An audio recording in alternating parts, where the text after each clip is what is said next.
A paz do Senhor, meus irmãos, hoje dia 30 de setembro, não é? O último dia do mês de setembro, e nós estamos aqui iniciando a nossa transmissão ao vivo pelo canal do Instagram, @cetadb. Eu quero, nesse início, não é, agradecer a todos os nossos amados irmãos, haja vista que as últimas duas lives que fizemos, no dia 23, com o pastor Anderson Santos de Maringá, nós falamos a respeito de depressão e transtornos ansiosos. Falamos sobre ansiedade, fobia, pânico.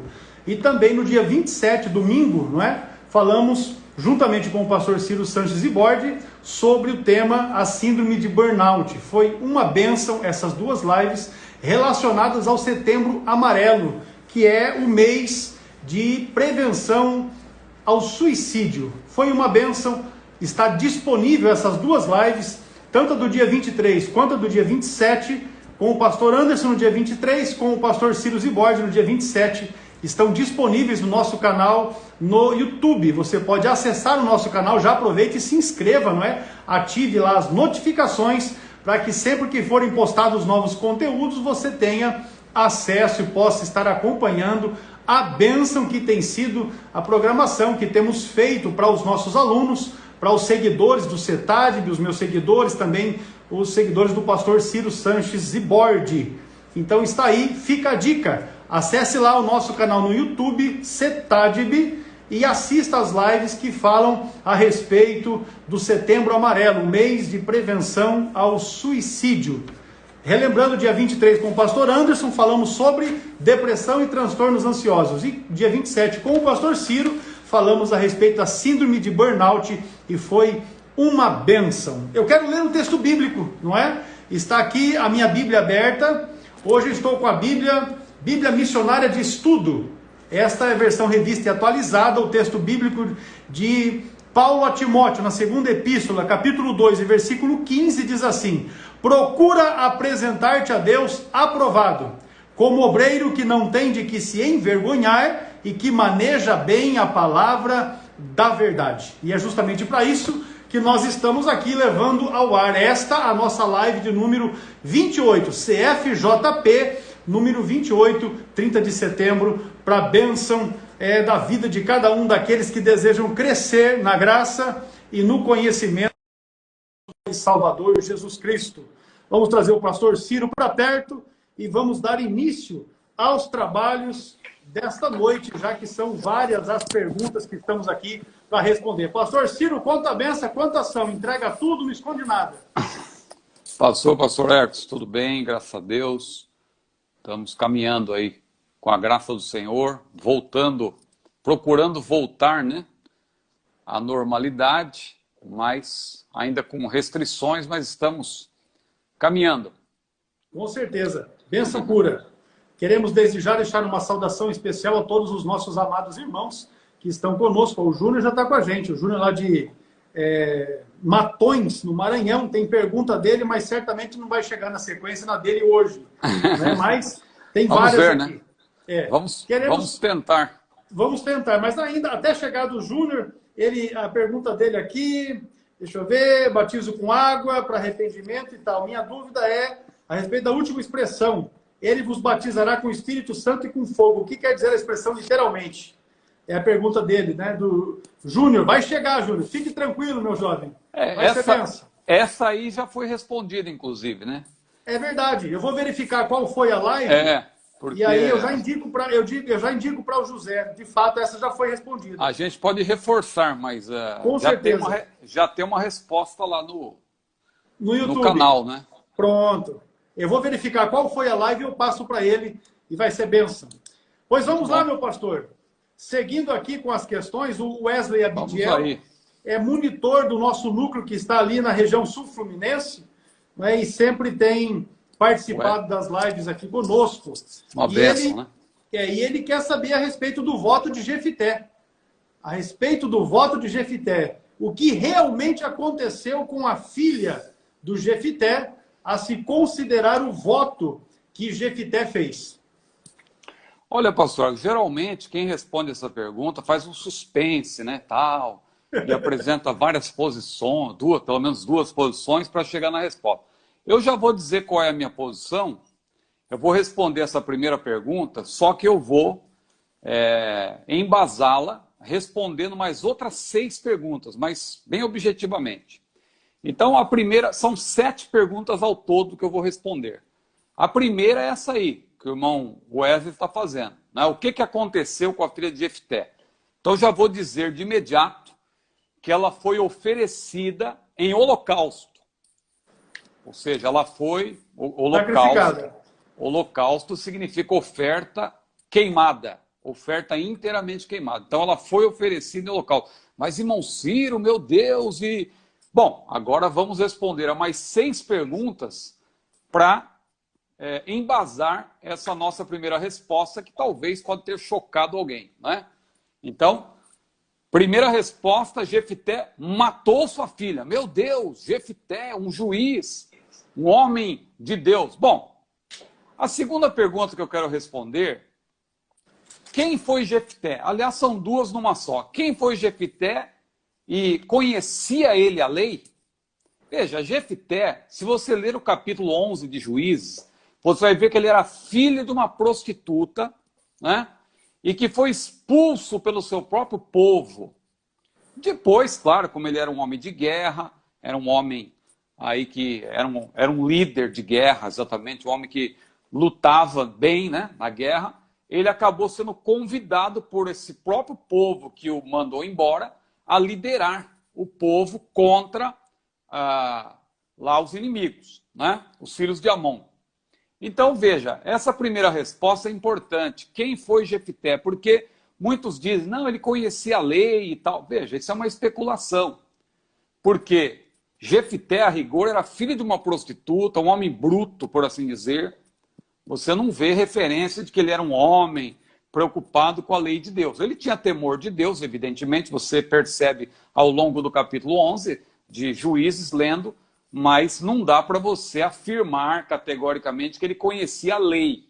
Então esse é um primeiro ponto. Uma segunda resposta pergunta que eu estou respondendo. Uma terceira pergunta, bem objetivamente, qual foi o voto que Jefté fez? Isso é importantíssimo. Se você ler lá Juízes 11, 30 e 31, você vai ver que Jefté disse assim, ó, se totalmente deres os filhos de Amon na minha mão, aquilo, ou aquele, né? Ele se referia a um ser vivo. É claro que ele se referia a uma pessoa nesse caso, né? Alguém acredita que podia ser um animal também, mas saindo da sua própria casa, ele se referia a uma pessoa.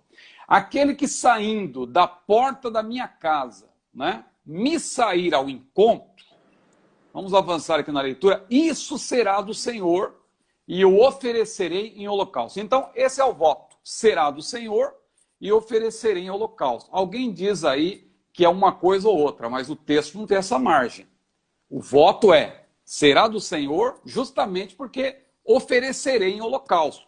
Não é será do Senhor ou oferecerei em holocausto, né? Ele não ia fazer um voto desse aí com uma margem, né? Bom, dependendo de quem for, é do Senhor de uma forma ou é de outra. Não. Aí a tradução revista e atualizada diz e, não diz ou, né? Não, é e. Ela põe e. O texto é e mesmo, não tem como. Quem diz ou está forçando o texto. É e. Oferecerei, será do Senhor e oferecerei em holocausto, não é?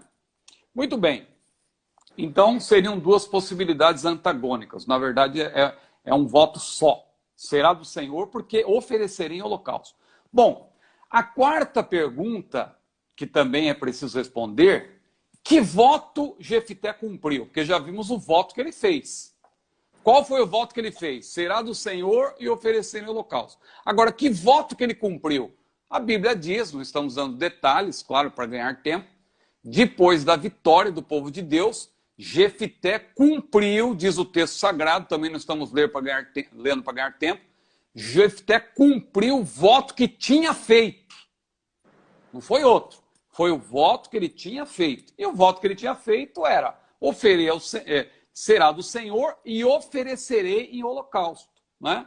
Aí tem os detalhes ali, que a sua filha pediu tempo para chorar sua virgindade, e o pai concedeu, ela chorou por 2 meses, junto com as suas companheiras, né? E o holocausto, se você ler Levítico, capítulo 1, versículo 9, você vai ver que holocausto significa exatamente oferta queimada. É oferta inteiramente queimada, né? O contexto, lamentavelmente, não quero aqui ser estraga prazeres, né, de quem tem outra posição, mas o contexto não permite a interpretação alegórica. A gente não pode alegorizar aquilo que é literal. Como que eu vou dizer que o holocausto aí é alegórico? Não. Porque a Bíblia diz que ele cumpriu o voto, não diz que ele cumpriu a metade do voto, diz que ele cumpriu o voto que ele tinha votado. Então, a Bíblia explica a própria Bíblia. Mas uma quinta pergunta, por que o texto diz que houve lamentação em razão de a jovem não ter conhecido varão? Né? Porque diz que ela não conheceu varão. Claro que ela não conheceu varão, que eu estou aqui dizendo, porque ela foi morta. Ela foi morta, por isso que ela não conheceu varão. Só que alguns intérpretes dizem, não, na verdade, o voto era uma coisa ou outra. Ou ele podia oferecer holocausto, ou ele podia, veja como já está vendo aí um malabarismo para explicar, né? Então ele optou, como era filha dele, por não matá-la. Ele optou por oferecê-la ao Senhor, para o serviço do Senhor, assim como aconteceu com Samuel, né? A gente tem aí um paralelo, alguém diz, aí as pessoas começam a criar algumas formas de tentar interpretar o que está escrito claramente. Esse que é o problema. Mas vamos chegar na conclusão, porque tem coisas que precisam ser explicadas. Então veja, as filhas de Israel, todo ano, 4 vezes no ano, não era só uma vez, era todo ano, 4 vezes no ano, veio daí, né, o costume da Bíblia, de elas lamentarem, tem versão que diz cantar em memória, mas cantar em memória também você não canta em memória de quem está vivo, né? Você canta em memória de quem morreu. Tanto que, né, você diz em memória ou in memória, porque a pessoa partiu. Então, cantar em memória não é em memória da virgindade. Tanto que a moça não aparece aí. Se a moça estava viva e havia a tradição de 4 vezes no ano as moças irem lamentar, por que a moça não é mencionada? Porque ela deveria fazer parte dessa lamentação, né? Já que ela era a pessoa principal, o objeto da lamentação. Se ela estava viva, por que não se menciona ela? Ela não aparece mais. Então, essa tradição de que as moças iam lamentar 4 vezes no ano é porque a moça realmente morreu. Não é que ela permaneceu virgem, como muitos querem sugerir. Uma sexta pergunta, rapidamente aqui, que precisa ser respondida é: Deus aceitou o sacrifício humano? Porque se o irmão Ciro está dizendo que Jefté sacrificou a sua filha, não, meu irmão, claro que não. Deus não aceita sacrifícios humanos. Então, por que o povo de Israel venceu os amorreus? Ora, o povo de Israel não venceu os amorreus por causa do voto. Ah, mas Deus concedeu a vitória ao povo de Israel, então Deus aceitou o voto. Não, não necessariamente. Por quê? Quer dizer que Deus ia permitir que todo o seu povo fosse massacrado na guerra, né? Ou seja, Deus preferiria a morte dos seus homens de Deus no meio desse exército, né? Para poupar a vida de uma jovem, aí por causa de um voto precipitado do seu pai. Claro que Deus fez isso em outras circunstâncias, no caso lá de Acã, porque havia pecado no meio do povo. Nesse caso, Deus não ia submeter o seu povo a uma derrota por causa de um voto precipitado de um líder. Então ele fez um voto precipitado, absurdo. E ele cumpriu esse voto, lamentavelmente, né? Veja, irmãos, isso aí é preciso entender também que o período dos juízes era um período complicado. Se você ler o último versículo de Juízes, você vai ver que cada um fazia o que dava na sua cabeça, porque cada um fazia o que bem entendia, porque diz a Bíblia que não havia rei. Então esses juízes que havia eram homens que lideravam o povo na batalha e tal, eram homens que tinham temor de Deus, mas não quer dizer necessariamente que todos eles conheciam a lei. Veja o caso de Sansão, o que Sansão fez, né? Samuel é diferente, porque Samuel era profeta, sacerdote e juiz. Ele era sacerdote também, né?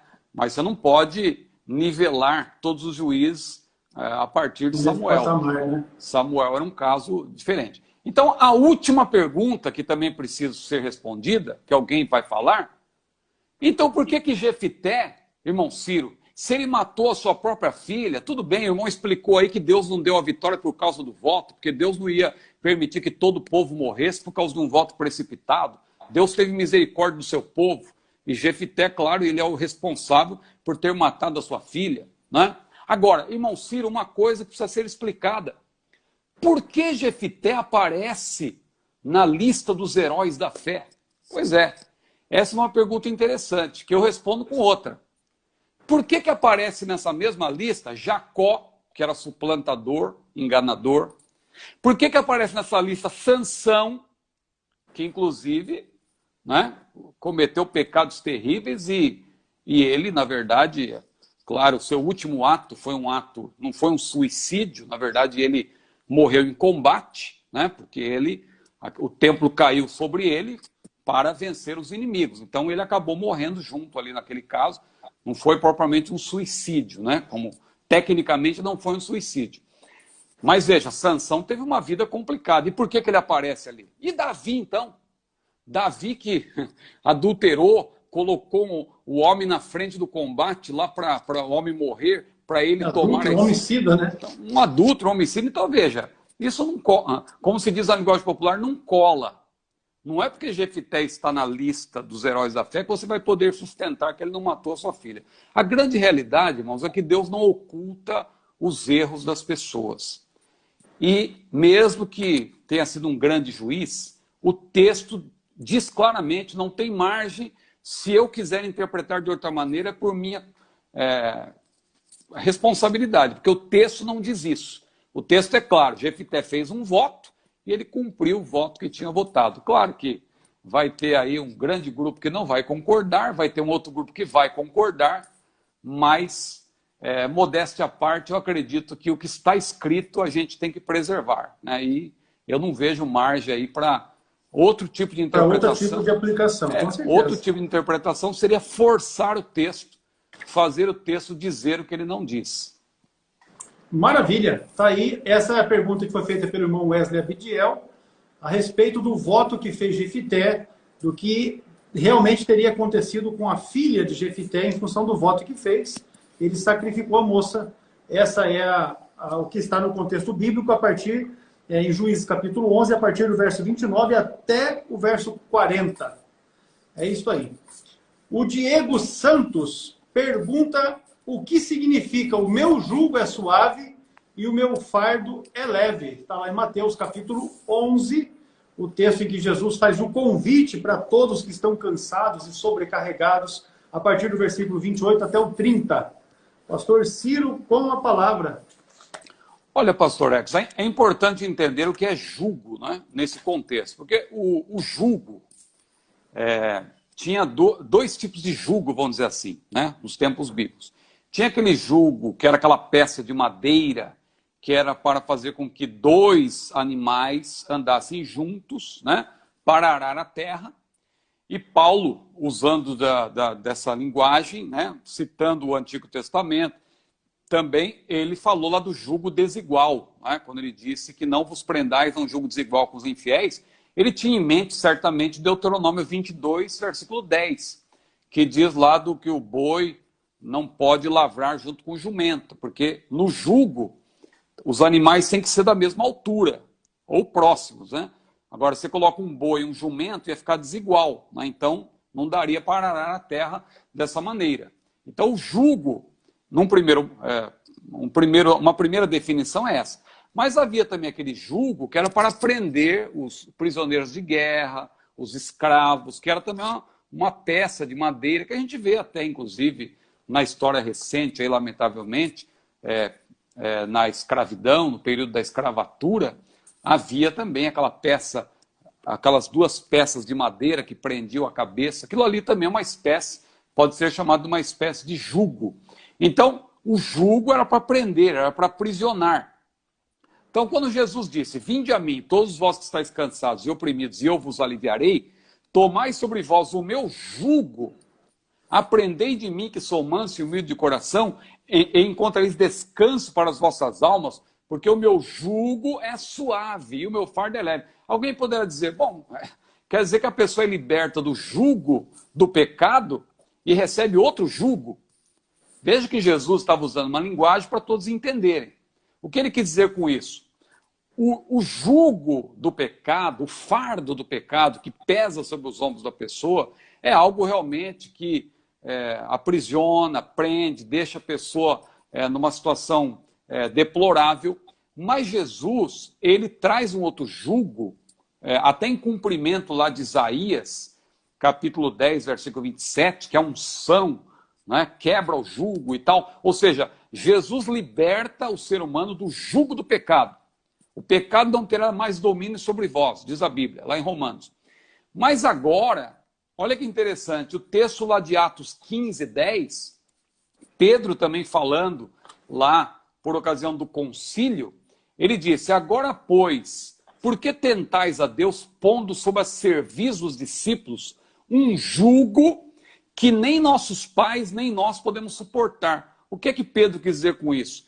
Que o jugo que Jesus oferece é outro tipo de jugo, é um jugo suave, é um fardo leve, né? No sentido de que, a partir do momento que a pessoa entrega a sua vida a Jesus, o jugo do pecado ele é tirado, ele é despedaçado, mas a pessoa ela passa a ter que obedecer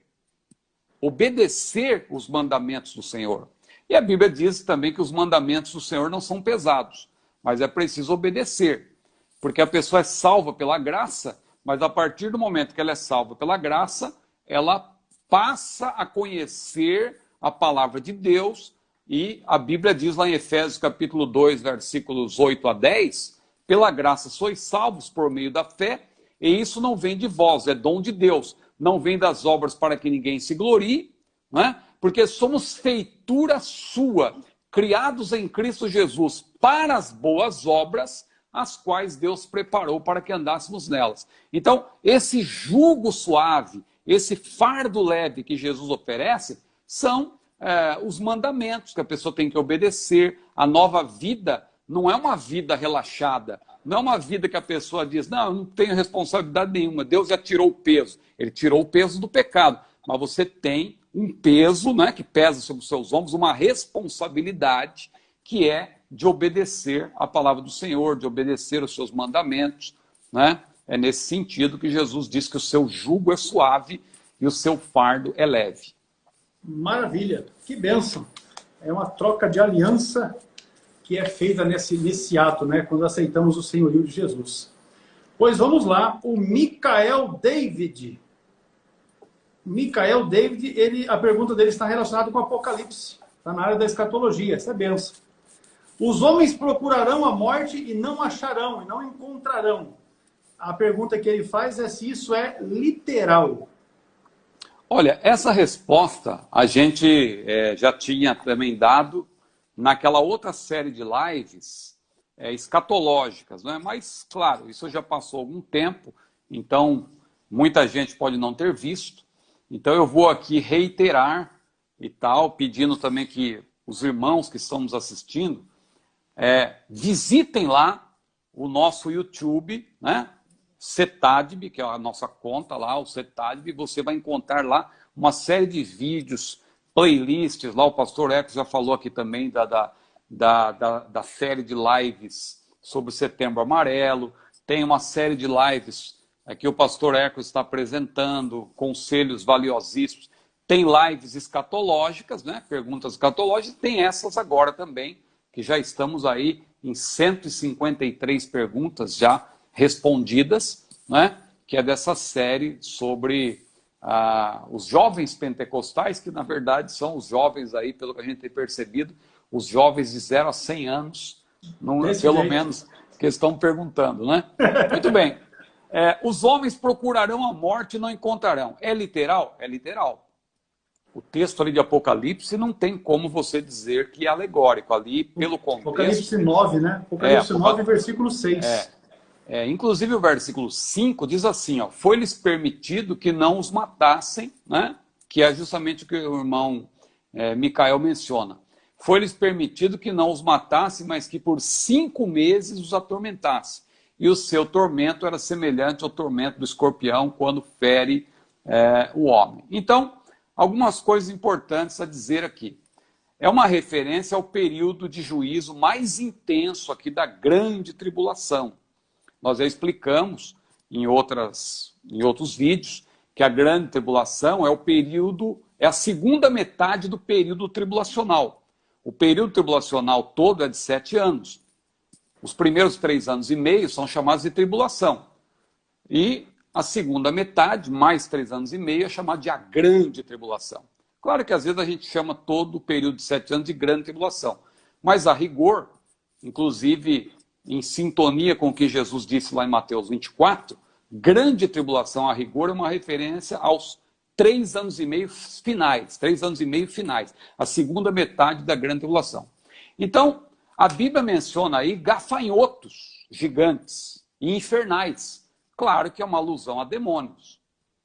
Aí não tem como você dizer que são soldados, que a Rússia, que é não sei... Não, aí pela descrição são demônios. São chamados de gafanhotos. É uma maneira...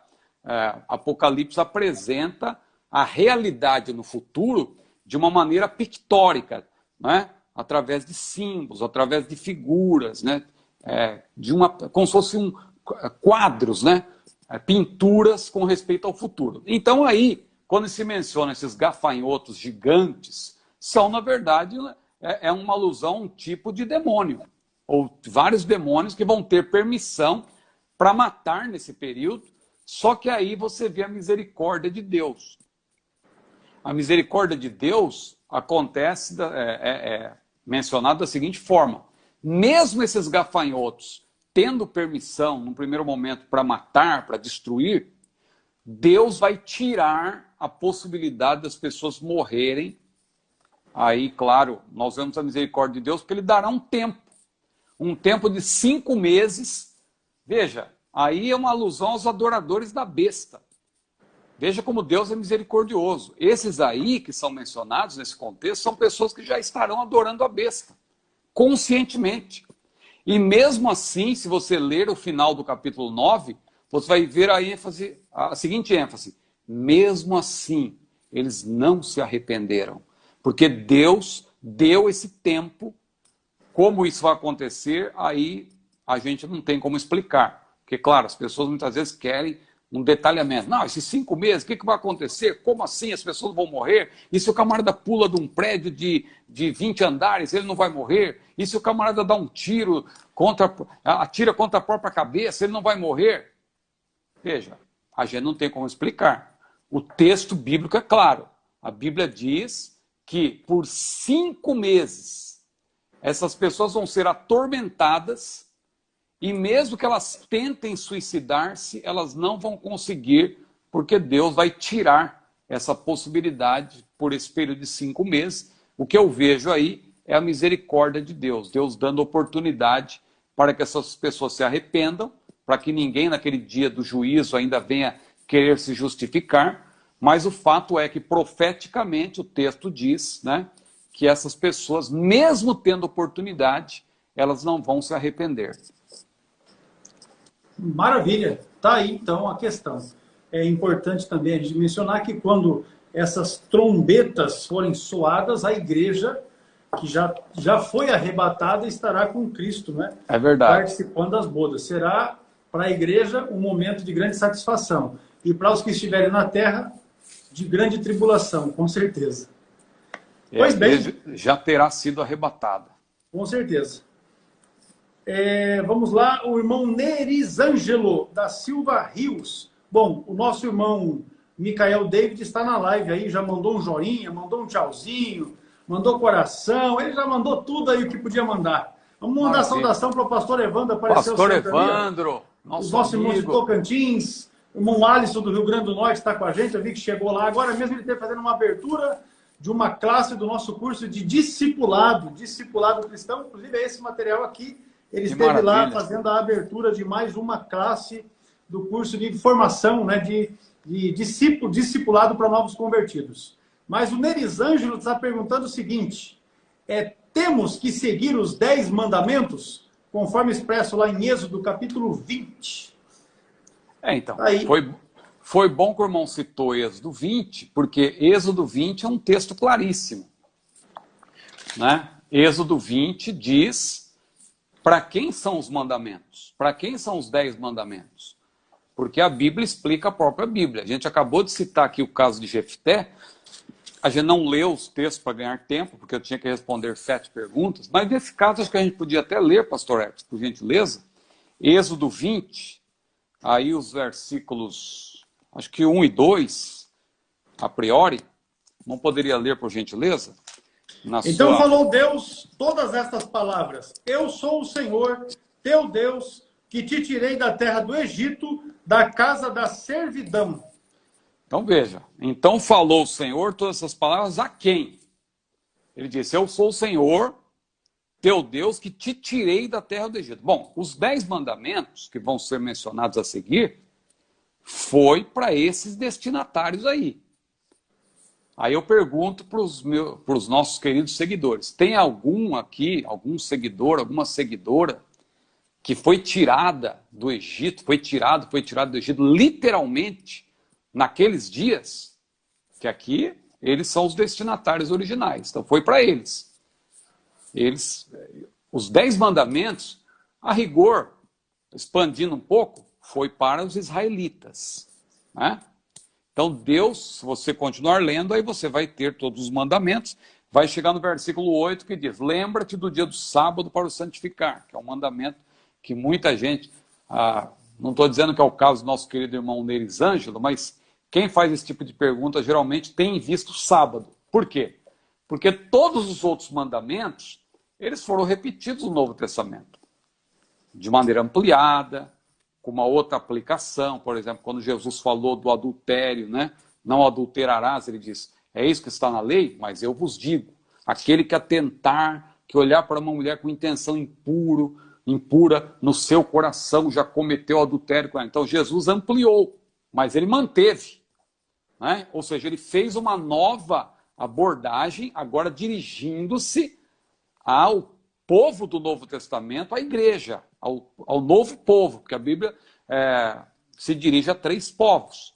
A rigor são 3 povos. 1 Coríntios 10, 32, a Bíblia diz que nós temos que nos portar de tal modo a não dar escândalo nem a judeus, nem a gentios e nem a igreja de Deus. Então, a igreja de Deus é um terceiro povo que aparece no Novo Testamento, que foi feito, claro, desses 2 povos, judeus e gentios. Gentios, aqueles que não são judeus. Judeus, o povo escolhido de Deus. Então Deus derrubou a parede da separação, a igreja está aí, para Deus não há judeu, não há gentil, aquele que crê em Jesus Cristo é salvo, independentemente da sua nacionalidade, ele se torna participante da igreja de Deus, do corpo de Cristo. Muito bem, então veja, aí a pergunta é se nós temos que obedecer aos 10 mandamentos. Não, os 10 mandamentos foram dados aos israelitas, não a nós. Irmão Ciro, mas o irmão diz que foram repetidos. Sim, eles foram repetidos no que tange a parte dos princípios, porque o princípio é atemporal. O mandamento foi dado aos israelitas. Agora, cada mandamento daquele era acompanhado de um princípio, não é? O sábado, Jesus não apresentou como mandamento para a igreja. Mas tem um princípio ligado ao sábado. Qual é o princípio? É o princípio do descanso. É o princípio de você ter um dia de descanso. Um dia de descanso. Não é? Então, nós temos, o ideal é termos esse dia. Não é? Não como um mandamento, tal, que depende da nossa salvação, nada disso. Porque a salvação, a rigor, é pela graça. Veja lá o concílio que houve, que eu já citei, em Atos 15, que ali Pedro falou, olha, não tem que pôr jugo sobre essas pessoas, né? Um jugo o jugo que basta é o jugo do Senhor Jesus, né? Que são os mandamentos que ele nos deu. Não mandamento que era para judeu. Hoje em dia tem gente, tem judaizantes, tem pessoas querendo aí voltar às práticas judaicas e ter uma epístola toda de Gálatas que Paulo tratou disso. Que nós não temos que ficar preso a sábado, a lei, a dias, a meses, a rituais, nada disso. A salvação é pela graça, não é para guardar mandamento. Então, os mandamentos que nós obedecemos hoje, que eu até citei na outra pergunta, são os mandamentos ligados ao Evangelho, né? Os mandamentos que acompanham a vida nova de um servo de Deus, de uma serva do Senhor, é uma nova criatura, claro, e obedece a Deus, obedece o amor, que é amar o próximo, amar a Deus, amar o próximo, né? Dar liberdade ao Espírito Santo para que ele desenvolva em nós o seu fruto, para que nós não mintamos mais, para que nós não enganemos mais, para que nós tenhamos uma vida de santificação na presença de Deus. É isso aí. Não é guardar sábado no sentido que eu guardo sábado, eu uso véu e tal, porque... Não, isso aí é legalismo. Isso é legalismo, né? O cristianismo não é legalista. O cristianismo não é cerimonialista. A salvação é pela graça. Nós temos a nossa tradição, mas isso não tem nada que ver com salvação. A salvação é pela graça. Então, a rigor, nós não temos que obedecer os 10 mandamentos dados aos judeus. Nós obedecemos mandamentos. Se você ler Mateus 5 a 7, ali está o nosso código de ética, resumidamente. Leia lá o Sermão do Monte, que você vai ver o que o cristão deve fazer. Jesus ali, ele foi citando parte dos 10 mandamentos, foi explicando. Em nenhum momento ele fala do sábado. Porque ele não deu essa ênfase que muitos querem dar, que tem que guardar o sábado. Ah, você não guarda o sábado. A gente já explicou isso em outras perguntas aqui. Lá em Marcos 2:25 está claro. Jesus disse que o sábado foi feito por causa do homem e não o homem por causa do sábado. Ora, é óbvio que Jesus disse isso para dizer o quê? Ele disse isso para quê? Para dizer que nós somos maiores do que o sábado. Se o sábado foi feito por causa do homem, por causa do ser humano, é que ele foi feito para que eu tenha domínio sobre ele, não é para ele me dominar. Agora, se eu crio esse tipo de regra e tal, de lei, e não sei o quê, isso já é legalismo, já é farisaísmo. Eram os fariseus que faziam isso. E a Bíblia diz que se você não conseguir guardar todos os mandamentos, você errar em um só, você quebrou toda a lei. Porque a salvação não é pela lei, a salvação é pela graça. Pela graça sois salvos por meio da fé, e isso não vem de vós, é dom de Deus. Então a gente não precisa guardar a lei mosaica. A gente obedece os mandamentos da palavra de Deus. Mas a lei mosaica foi dada exclusivamente para o povo de Israel dentro de um contexto, porque eles precisavam ali, tinha questão ali até da própria proteção deles. Aqueles rituais de purificação, era até para preservação do povo, dentro de um contexto, né? Hoje nós estamos no período neotestamentário. Não é que Deus mudou, mas a aplicação para a igreja é diferente, não é? Maravilha. Olha, na live de número 27, CFJP número 27, o pastor Ciro respondeu uma pergunta a respeito de ter que guardar o sábado. Se você ficou com dúvida e deseja um esclarecimento maior a respeito, então é só acessar o nosso canal no YouTube, CETADB, procurar ali a nossa live CFJP número 27, onde o pastor respondeu a respeito de se deve ou não guardar o sábado. A gente já respondeu umas duas perguntas aí sobre o sábado. Relacionadas. Mas aí vai lançar mais luz a respeito do tema. E fica fácil para os irmãos, inclusive, fazerem anotações, para quando forem questionados, ter aí uma argumentação bem formatada, não é, para responder a respeito desse tema, que é, na verdade, muito interessante que se saiba, que se conheça, e especialmente que você saiba fazer uma explanação, uma exposição bem ordenada a respeito. É importante isso que o senhor falou, o irmão falou, porque quando eu penso aqui nas respostas, eu penso exatamente isso. Elaborar uma resposta que possa servir também para os professores repassarem, né? Não é apenas uma resposta para responder a uma pergunta em si. E é interessante esse negócio, pastor, porque nós descobrimos essa semana que passou, enquanto estávamos fazendo a live ali do Setembro Amarelo, que tem uns irmãos que trabalham com outras escolas e eles criaram um perfil fake para poder acompanhar as nossas lives e tirar ideia. Isso é muito bom. Eu já percebi. Bom. Eles estão tirando ideias. Eu estou antenado aí. Inclusive, eles estão tirando ideias. Eles assistem nossas lives e tiram ideias. E é bom, porque até nisso a gente coopera com os nossos amados irmãos. O interessante é que faça a obra. Eu estou vendo uns podcasts, aí, uns programas de rádio, que o pessoal... Eles estão bem... Porque é uma coincidência muito grande, porque A Gabriele um dia desse falou assim, pai, dá uma olhada nesse perfil. Dá uma olhada nesse perfil. Aí eu olhei o perfil, eu já logo bloqueei porque nós consultamos para ver as postagens que foram feitas e coincidiu o e-mail, coincidiu o contato e era de outra escola. Aí o pessoal assistindo a nossa live. Mas o importante é que estão aqui aprendendo, não é? Aprendendo para fazer a obra de Deus e vamos para frente. Jesus é bom, paga bem e não deve nada para ninguém. O Éder Santos tem uma dúvida também bastante interessante. Quantos anos Timóteo ficou aprendendo com o apóstolo Paulo? Não se sabe ao certo, né? Porque Paulo esteve um bom período preso também, né? E claro, nesse período que ele estava preso, Timóteo não tinha como ter uma interação assim com ele para aprender diretamente com Paulo, né? Mas o fato é que Timóteo era um dos fiéis companheiros de Paulo, ao lado de Lucas, né? Lucas, que é chamado de fiel companheiro também. Só que Timóteo é aquele jovem, né, que mais ou menos no ano 53, a gente pode afirmar com uma certa precisão, por conta daquele dado que a gente até apresentou aqui numa outra ocasião, daquela descoberta arqueológica que está no Museu de Delfos, né, daquela inscrição de Gálio, lá da Acaia, né, que dá conta que Paulo esteve ali naquele período entre 51 e 52, porque Gálio só esteve ali durante um ano, e Paulo ficou 1 ano e 6 meses, 1 ano e meio em Corinto. Então, muito possivelmente, Paulo escreveu as 2 cartas de Tessalônica ali nesse período.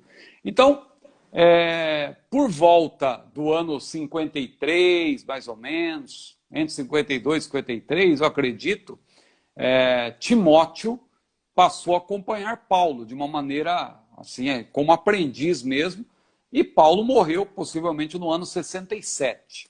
Então aí você tem esse período todo aí, mas claro, tem que descontar o tempo que Paulo esteve preso. Eles mantinham um certo contato. Quando Paulo esteve preso em Roma, claro, nos primeiros 2 anos, ele tinha liberdade para receber as pessoas, porque ele estava numa prisão domiciliar, numa casa que ele próprio alugou, e aí, claro, Timóteo tinha contato com ele, né? Depois, quando Paulo foi preso pela segunda vez, que não está em Atos, mas está nas epístolas, que aí ele foi já para uma masmorra, possivelmente aquela prisão mamertina, que está em Roma lá até hoje. Se você visita, você vê lá, está escrito em italiano, né? Que é a prisão de Pedro e Paulo. Os 2 teriam passado por ali, que é uma masmorra, um lugar terrível, né? Então, quando Paulo estava ali, aí sim ele estava com dificuldade, não tinha como receber pessoas. Mas mesmo assim ele escreveu ali a sua última epístola, 2 Timóteo, que foi justamente para o jovem Timóteo. Então, Timóteo foi, possivelmente, pelo que tudo indica, o sucessor do apóstolo Paulo. Então, eu acredito aí que descontando aí, um período aí, pelo menos, vamos dizer que pelo menos 10 anos, né? Pelo menos uns 10 anos, aí que é um bom tempo, Timóteo ficou aprendendo diretamente com o apóstolo Paulo, junto com ele, né? Nas suas viagens, acompanhando Timóteo, aprendendo com Paulo, melhor dizendo, né? Timóteo aprendendo com Paulo, para depois também sucedê-lo. Maravilha. Lá em Éfeso, tal, ele foi colocado, né? Paulo deixou Timóteo como pastor, inclusive, lá em Éfeso, né? Maravilha. O Éder Santos é um dedicado professor de escola bíblica dominical. Enviou aí a nossa pergunta, essa que o pastor acabou de responder. Quantos anos Timóteo ficou aprendendo com o apóstolo Paulo? O Eliano Gomes fez uma pergunta relacionada ao conteúdo da live número 26, CFJP número 26, quando nós estávamos falando a respeito da separação que houve entre Paulo e Barnabé, uma vez enviados juntos, não é, como missionários em Atos capítulo 13. Aí a pergunta que ele fez é se a separação que houve de ambos, Paulo e Barnabé, se tem a ver com o temperamento deles. Isso pode ser uma justificativa, né? Uma justificativa humana. Mas, como nós já explicamos naquela ocasião, quando gerou essa outra pergunta, nós explicamos que a separação entre Paulo e Barnabé, a gente vê que na verdade, Deus, o Espírito Santo permitiu tudo aquilo, o Espírito Santo estava no controle de tudo aquilo, porque aquilo foi benéfico para a obra de Deus. Alguém dirá, mas como uma desavença, uma briga, vamos dizer assim, porque eles tiveram não pequena contenda, diz a Bíblia, é uma linguagem eufêmica, né? É uma maneira eufêmica, porque, claro, eles não chegaram às vias de fato, mas eles tiveram uma acalorada discussão. Alguém poderá dizer, mas como o Espírito Santo pode estar por trás disso? O fato é que a gente faz até aquela brincadeira, aquele gracejo, porque as pessoas perguntam, quem errou? Eu já vi pastor, pregador, defendendo a tese de que Barnabé errou, porque Barnabé tinha sido chamado para estar ao lado de Paulo, ele nunca devia ter abandonado Paulo. E eu já vi outros dizendo, não, Paulo errou, porque Paulo era muito rude e não dava oportunidade para os jovens. Mas o fato é que se você olhar o resultado, você vai ver que o Espírito Santo estava no controle e permitiu tudo aquilo, né? Porque formaram-se duas comitivas. Duas comitivas. Paulo foi a priori para sua terra natal, Barnabé também foi para sua terra natal, levando João Marcos. Paulo foi com Silas. Veja, quem que João Marcos viria a se tornar? O autor do Evangelho segundo Marcos. Também aquele que auxiliou, possivelmente, na redação da primeira carta de Pedro, porque João Marcos foi também um grande companheiro de Pedro, de Barnabé e de Pedro. E no final da vida, Paulo ainda reconheceu isso e falou assim, olha, eu quero, traze Marcos. Ele é muito útil para o ministério. Só que a maneira de Paulo agir, e a Bíblia diz, Lucas deixa claro que Paulo estava na direção de Deus, você não vê em momento algum Lucas, que a Bíblia não oculta as falhas, né? Você não vê em momento algum Lucas dizendo que Paulo errou, nem diz que Barnabé errou, diz apenas que eles tiveram uma desavença e se separaram. Claro que o temperamento aí, humanamente falando, pesou. A pergunta do nosso irmão, que ele fala sobre o temperamento. Então é uma justificativa humana. Mas, na verdade, Deus estava no controle de tudo. E Deus quis que fosse assim. Que Paulo fosse para um lado, Barnabé fosse para o outro. Barnabé foi para Chipre, treinou João Marcos. A verdadeira vocação de João Marcos apareceu. Que ele não tinha o dom para ser um missionário e tal, para acompanhar Paulo desbravando lugares difíceis. Não, o dom dele era para escrever, para registrar. Também, certamente, ele era um pregador, mas não era assim um desbravador, como era Paulo. Tanto que ele ficou lá em Chipre um tempo com Barnabé. E Barnabé, segundo a história, né, pouca coisa, mas a história diz que ele fez um grande trabalho em Chipre. Barnabé também não teria se tornado um pregador itinerante. É possível que ele passou por Corinto, né, porque Paulo faz uma menção ali, mas não tem outras menções. Possivelmente Barnabé ficou por lá mesmo. João Marcos foi treinado por Barnabé, se tornou um grande homem. Paulo, a caminho da Europa, não é? Ele ali acaba inserindo um outro jovem, porque ele precisava da força jovem. Qual foi esse jovem? Timóteo. Timóteo se tornou, como falamos há pouco, o sucessor de Paulo.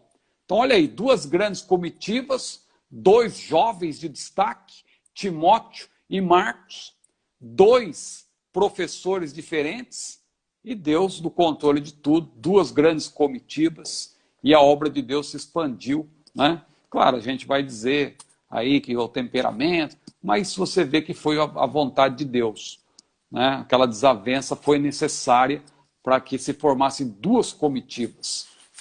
E Deus trabalhou dessa maneira. É Deus no controle, né? Certamente Deus no controle. Nós poderíamos, inclusive, se fôssemos rebuscar a história da nossa Assembleia de Deus, nós vamos verificar isso, sem mencionar nome de denominação. Daniel Berg e Gunnar Vingre, quando vieram para o Brasil, não eram membros da Assembleia de Deus. E por causa de uma desavença, porque eles começaram a falar em língua estranha no culto da igreja tradicional, eles apartaram-se e aí surgiu a Assembleia de Deus, que é o maior movimento pentecostal do mundo. Se voltar um pouco mais na história, o metodismo... Né? Não, eu ia falar a respeito do metodismo, porque conheço profundamente. Então... Né? João Wesley não fundou a igreja metodista. João Wesley queria, na verdade, o avivamento da igreja anglicana. Quem fundou o metodismo foram os que vieram depois dele. Essa é uma realidade que pouco se fala, mas é uma verdade. E o Wesley foi perseguido, né, pela Com igreja certeza. anglicana. Os cultos das igrejas anglicanas não se davam para ele, ele pregava em praça pública.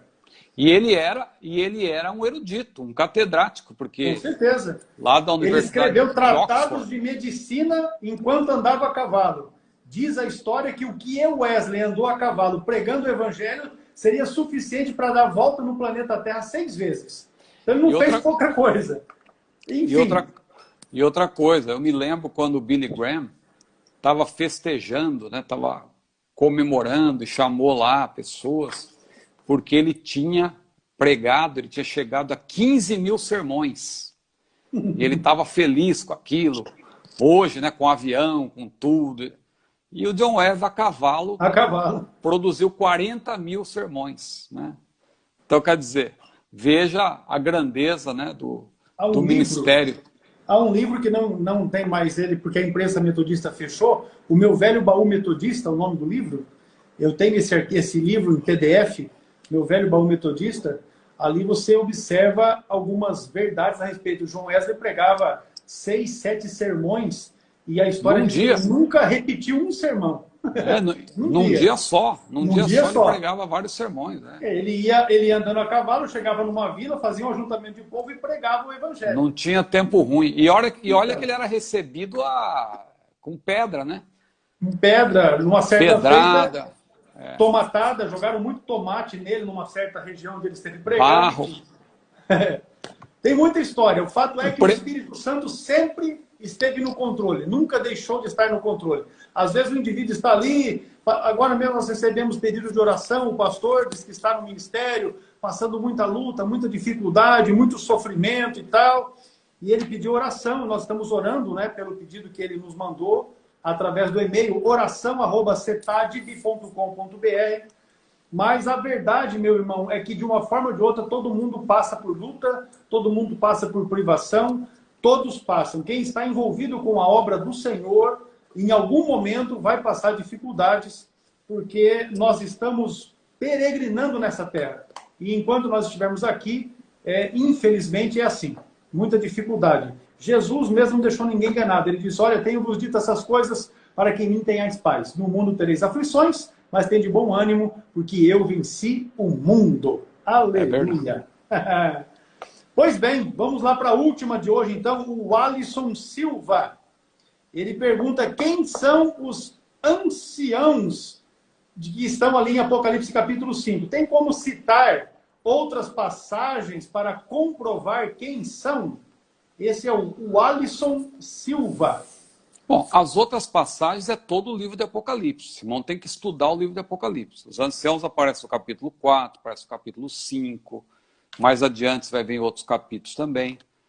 Você tem que entender quem são esses anciãos para você compreender por que eles são citados ao longo de Apocalipse. Né?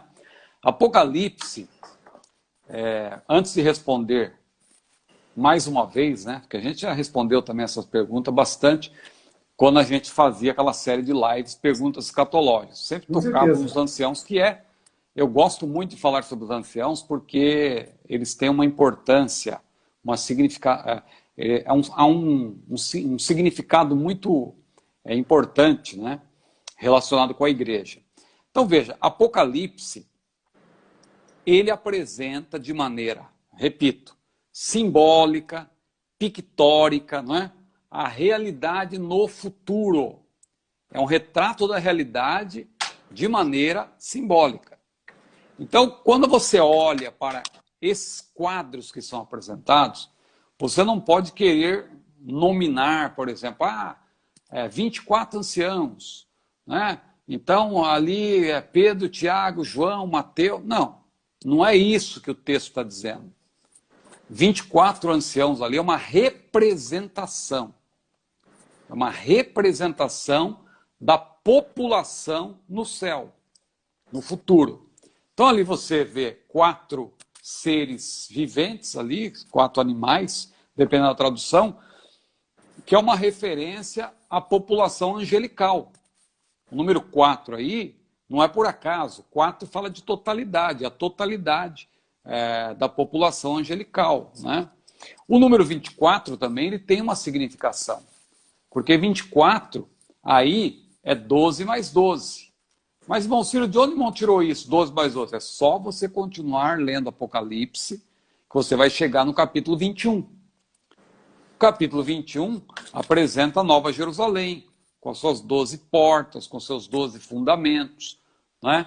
E ali você tem, então, 12 mais 12, 24. E ali se menciona claramente que aqueles 12 mais 12 é uma referência às 12 tribos de Israel e aos 12 apóstolos do Cordeiro. Ou seja, a representação do povo de Deus do Antigo Testamento, povo de Israel, formado por 12 tribos, e a representação da igreja, representada por 12 apóstolos. Representada. Então não é que são os 12 apóstolos ali literalmente. Claro que tem uma promessa de Jesus com relação aos 12 apóstolos, mas nesse caso não é uma referência aos 12 apóstolos ali literalmente, mas é um número que indica a totalidade da igreja. Por que eu digo isso? Por causa das características dos anciãos. Primeiro, o termo anciãos aí, você tem que começar fazendo uma exegese, e a exegese, claro, diz respeito ao texto original. Aliás, uma das diferenças entre hermenêutica e exegese é que na exegese você lida diretamente com o texto grego, no caso do Novo Testamento, né? Então, se você fizer uma exegese e ler o texto grego, você vai ver que a palavra anciãos ali no grego, qual é a palavra? É a nossa palavra é a palavra que deu origem à nossa palavra presbíteros. No grego é difícil de falar, porque é o i com bico do francês, presbíteros, é como apocalipse, né? É difícil de falar, mas no grego a pronúncia é assim, mais ou menos, né? A gente tenta falar. Então, presbíteros no grego é o quê? É uma alusão a quem? A anjo? Não. Em nenhum lugar os anjos são chamados de presbíteros. Presbítero no Novo Testamento é uma referência à igreja, está ligado à igreja, claro. Em algumas partes diz respeito apenas a anciãos mesmo, pessoas de idade avançada. Mas como ofício é uma referência ligada à igreja, presbíteros. Outra coisa, eles estão com vestes brancas, eles estão com coroas na cabeça, eles estão assentados em tronos. Tudo que Jesus tinha prometido. Se você ler Apocalipse 2 e 3, a Bíblia explica a própria Bíblia. Apocalipse capítulos 2 e 3 está escrito, Jesus falou, aquele que vencer se assentará comigo no meu trono, ser fiel até a morte, dar-te-ei a coroa da vida. Eles não contaminaram os seus vestidos, eles andarão comigo de branco. Olha aí, veste branca, coroa e assentado em trono. O que Jesus prometeu para a igreja, você vê nos anciãos, que não são anjos, são presbíteros. Presbítero é um termo ligado à igreja, 24, 12 mais 12. É uma referência à totalidade do povo de Deus. Porque a igreja, a rigor, é formada pelos salvos do Antigo e do Novo Testamento. Então é a totalidade da igreja, os que vão ressuscitar ali, 1 Tessalonicenses 4, 16 e 17, quando diz ali que os mortos em Cristo ressuscitarão, os mortos do Antigo Testamento também morreram em Cristo. Eles também vão ressuscitar ali. Eles morreram em Cristo também. Ah, mas eles nem conheceram Cristo. A Bíblia diz que Abraão viu o dia de Cristo. Os heróis da fé estão ali. A história deles lá em Hebreus 11 está relacionada a Cristo. Porque eles tiveram esperança. Eles foram salvos por antecipação. Jesus morreu, a sua obra os alcançou antecipadamente, né? Então veja, resumindo aqui para terminar, vestes brancas, coroas na cabeça, pronto. Os anciãos representam a igreja, né? E as outras passagens estão no próprio livro de Apocalipse. Se você continuar lendo, você vai ver capítulo 4, capítulo 5, e etc, etc. E é isso aí, pastor Ecos. Amém. O tempo aí tá já ótimo. Essa pergunta do Alisson Silva. Nós vamos prosseguir na próxima semana. A pergunta do Eliano Gomes, Franciele Nascimento, Nerisângelo da Silva, Jairo Barbosa, Gabriel Fraga, Vanderlei Gomes, e assim segue. Meus irmãos, Deus abençoe. Muito obrigado pela presença, pela participação de cada um de vocês. Pastor Ciro com as considerações finais, e nós já estaremos encerrando em nome de Jesus. Amém, pastor Ecos. Que Deus abençoe o irmão, a irmã Eliane, e toda a família, a Maravilha. Gabriele, Bruno, o Gustavo, a sua futura esposa, e todos aí, todos os funcionários. Ah, nossa irmã, que está fazendo aniversário hoje, né? A irmã Maristela. Maristela, Deus abençoe, parabéns.